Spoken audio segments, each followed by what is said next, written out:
Hey Wayne, how are you doing today? Fine. How you doing, Maddie? I'm good. What's the weather like where you're at right now? Where are you calling in from? I'm calling in from Louisville, Kentucky, and I'll tell you what, it's October 1st. It's October 1st everywhere, right? But I'll tell you Yep. what, it's one thing for sure. It's not feeling like October 1st here. We're shooting for a record high today of 98 degrees. Oh, dang, that's hot. So yeah.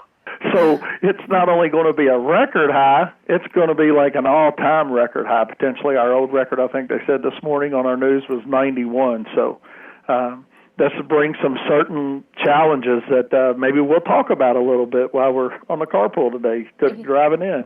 Yeah, what are you up to today? What do you have planned for the day? Well, we got believe it or not, we got what we call snow day going on at our operation. I can honestly say in 40 years of business, this is the first time that we've ever had snow day with it 90 degrees. Our snow day, we call it, Maddie, but basically the day we get all of our snow plows out and our spreaders out and just hook them to our trucks and just make sure that everything's going to be functioning properly and, when we need them. And we always try to do that in October, ahead of the game a little bit. That way, if we have any issues, with any equipment, it gives us time to get them serviced, to get them to a dealer or whatnot, or get them fixed ourselves. So we just try to, always be ahead of the game on that. And we got a little bit of that going on today, and we got a few mowing crews out and landscape crews out, and just a little bit of everything going on right now. Okay, so what all does your business do? You say you have landscapers out and you have snow, it's your guys' pre-game snow plow day. So what all do Yeah, you yeah. guys do? We are a full-service lawn and landscape company as well. So, I mean, we do obviously landscaping. We do fertilization, weed control applications. We do pavers, retaining walls, snow and ice management service, mowing. So we pretty much do any type of outside work other than trees. That's different equipment. We haven't diversified into that yet, and don't know that we have any near future plans for that. We've got quite a few subs that we work with on that, but we provide pretty much full maintenance, lawn and landscaping, and snow services year-round to our customers. Oh, okay. Is there any advice you would give to your customers when it does come to landscaping or, um, just anything in general when it comes to snow, or even our green industry professionals? Do you have any advice for them when it comes to that kind of stuff? I think what I would like to share and what I share through as Profits Unlimited too is I think diversification is the key to everybody's success. Not that you can't be successful doing one or two things, and certainly you don't want to be a jack of all trades and a master of none, right? But Yeah. I think that most of us in this industry, when we start, predominantly we're mowing contractors, and it's kind of hard to pull away from that. Yeah. But I think the faster that a company can look at that and say, okay, where am I going to be making better margins? Where, I'm not making that. I'm doing my cash flow is good, but my profit's not too great. So Yeah. I think that's where diversification's the key to success for any of us. And but training first. You just can't jump into like fertilization or weed control, for an example. Yeah. It's something that you can't in most states across this country, all of them that I can think of, you have to be licensed separately and insured separately for that service. But so that eliminates some of the competition. So that's the nice thing about being more diversified. As we get our companies more diversified, we become more niche specific on not only customers that we're servicing, but there's fewer customers or fewer companies that our customers can call as well. So it helps that margin, our profit margins. Okay. I do have a question to ask. What is one of your biggest challenges when it does come to your company? One of our biggest challenges for what, Maddie? I didn't hear the last part of that. For your company. For our company, I guess everybody's probably expecting me to say labor, but we're very fortunate from the labor standpoint with our company. We're not. We kind of joke and say we're too big to be little and too little to be big. But with our, we have probably 15 plus full-time employees and seasonal help, but our average tenure for our employees here is over 17 years. So the labor is not a biggest challenge for us as it is for a lot of companies, and I know that didn't directly answer your question, but I think the challenge that we have on a daily basis that we try to focus in on with all of our team members is our need to make a profit. And I think that's a little bit different perspective than a lot of contractors look at things. We want to complain when we're not making money. We want to complain about our labor. We want to complain. And something I learned a long time ago, Maddie, is as I'm pointing at my competitor complaining about these things, I got three fingers pointing back at me. That, hey, what can we do differently? And I think one of the main things that we need to focus in on more as an industry is how can we increase our own efficiencies on a daily basis to help increase our margins. So I think that's one of our big challenges that we try to keep forefront is trying to gain knowledge from all of our team members, get input from our team members, get input from our customers on how we can better serve them so our company can do better and each of our services within our company can be more profitable. Okay. So that's pretty much your biggest challenge is profit and... Sure, just maintaining, how are we going to maintain our margins and how are we going to constantly be on the lookout for to fine-tune a good customer niche. Okay. And I think that can be a challenge for a lot of companies as well, that we found if we can be more specific on a niche type of customer, and that if we want to look at a challenge, I think that would be our challenge at Wayne's Lawn Service is to continually focus in on a niche type customer that is not necessarily going to be a cost buyer, but a value buyer. And I think that's the challenge we put in front of us each day as well is let's fine tune our customer base, and create a better customer base. Okay, so now that we're talking about customers, can you tell me a story about one of your worst customers and, how did you handle that? What happened? Well, I think when you look at a customer from a negative perspective, I think, Maddie, it took me too many years and as a suggestion to, the contractors we have listening to our ride in today, I think it's very important that they understand that you can be much more profitable firing a customer than you can be retaining a customer. And I think we hate to do it. We hate to fire a customer, but recently, as just about a week ago, we fired a customer. I mean, we got to cut a customer loose sometimes just because, sometimes backflips on somebody's front porch isn't enough, right? Yeah. No matter what you do, it's not going to be right for them. And we spend too much time trying to make somebody happy when at the end of the day, of course, that's our goal, right? I mean, we need to have satisfied customers and loyal customers.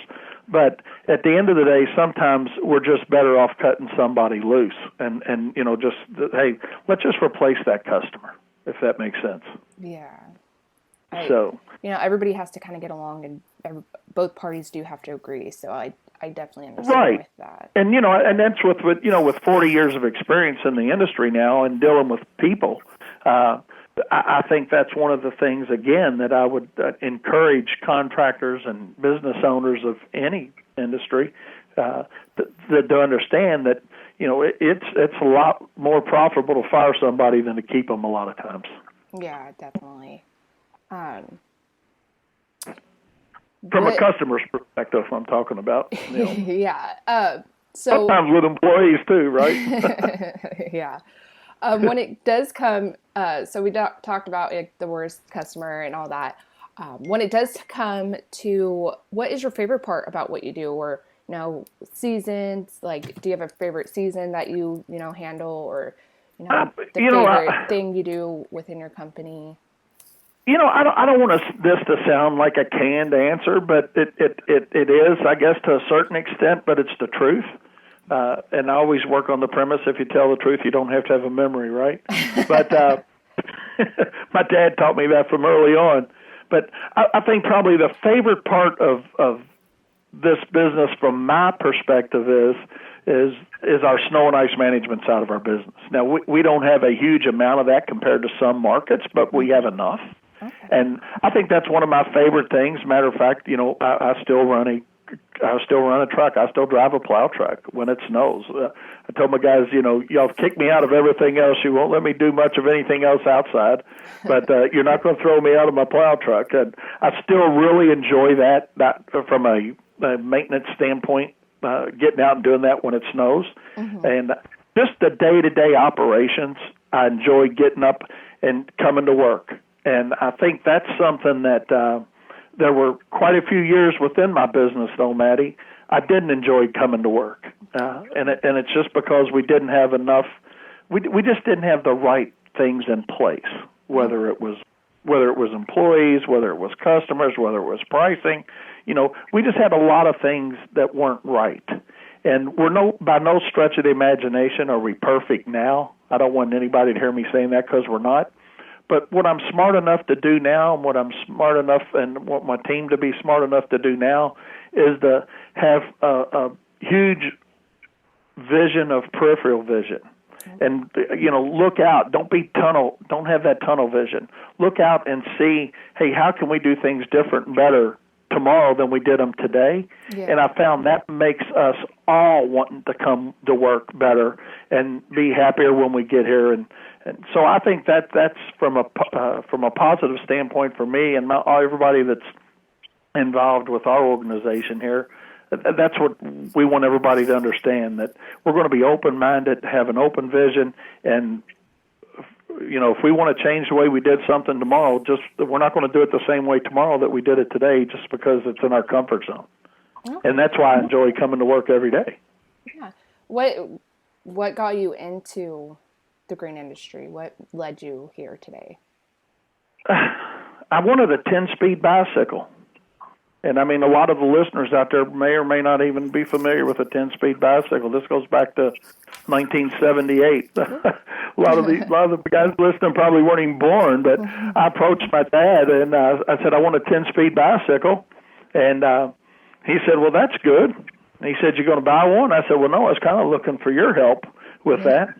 And he told me, he says, well, I'm not going to buy you a bicycle. He says, but what I will do for you, I'll buy you a lawnmower and a weed eater, and you can go make the money and buy your own bicycle, because if you earn it yourself and you buy it yourself, you'll take care of it. Mm-hmm. And so that was, at the time, I thought it was the cruelest thing in the world, but not buying me a bicycle. But looking back, it made really good sense. I had no vision of ever being in the green industry. Mm-hmm. I started mowing lawns, like a very similar story as a lot of our listeners here. Yeah. Where you have no vision of that. It's just, hey, I'm mowing a few lawns. And I did that through high school, did it through college, graduated college, and went to work with one of our proprietary schools here in Kentucky, working in their financial aid office, and did that for a number of years, and that all went well. But it was kind of funny. I wore a suit and tie to work and had a window and administrative assistants and all that stuff. But I was making more money at night doing landscaping and mowing than I was at that job. So 1987, I decided I was going to make a change, and that's when I resigned that position and went into this full time, and we haven't looked back. That's awesome, Wayne. That's a good story.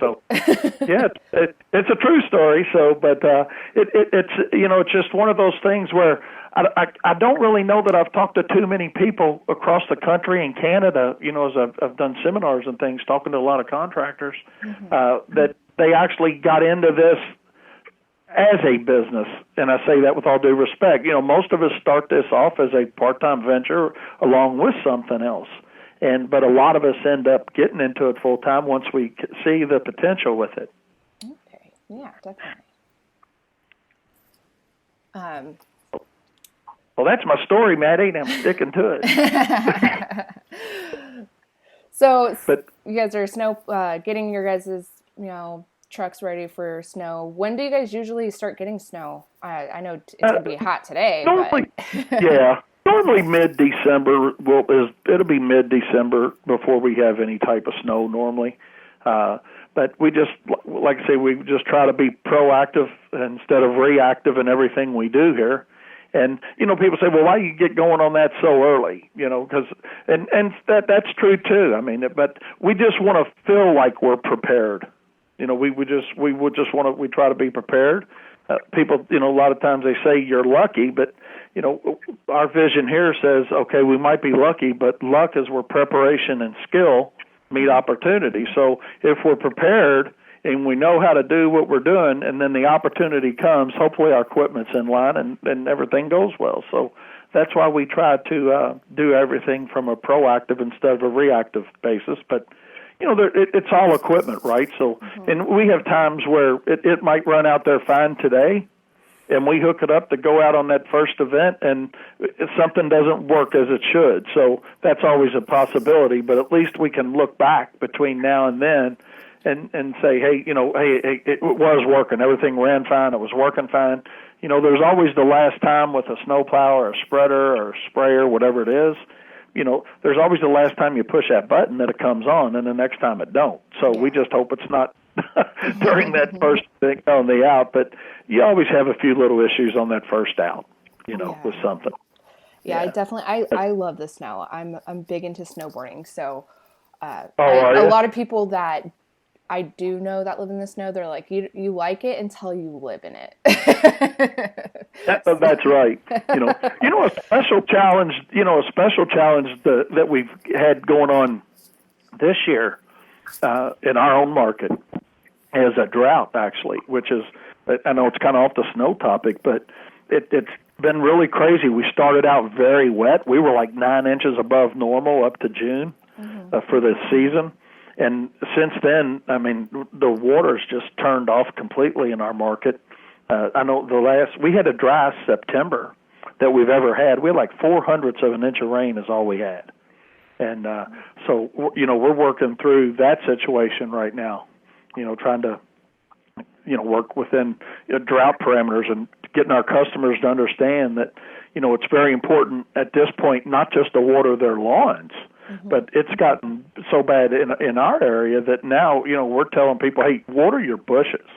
Your bushes and your trees need water now. It's been that bad. So that brings its own set of challenges and customer problems and things, people calling in, well, my yard's doing this, my shrubs are doing this. And so we try to be proactive from that standpoint, too, and send out a lot of contacts through, like constant contact, those types of things, and even phone calls to some customers that we know that we don't have emails for that would give them the respect of a call, because we try to just be that value-added business is what it amounts to. Yeah, and that's always a plus, when someone's calling in to check up on you and make sure everything's going good and okay. Right. Yeah. They see their yards turning brown, and now their landscape plants are, wilting, and so they count on us for the knowledge, and it's kind of funny. Tell you a quick story. Just happened last night on a lady's yard that we're getting ready to do some seeding for.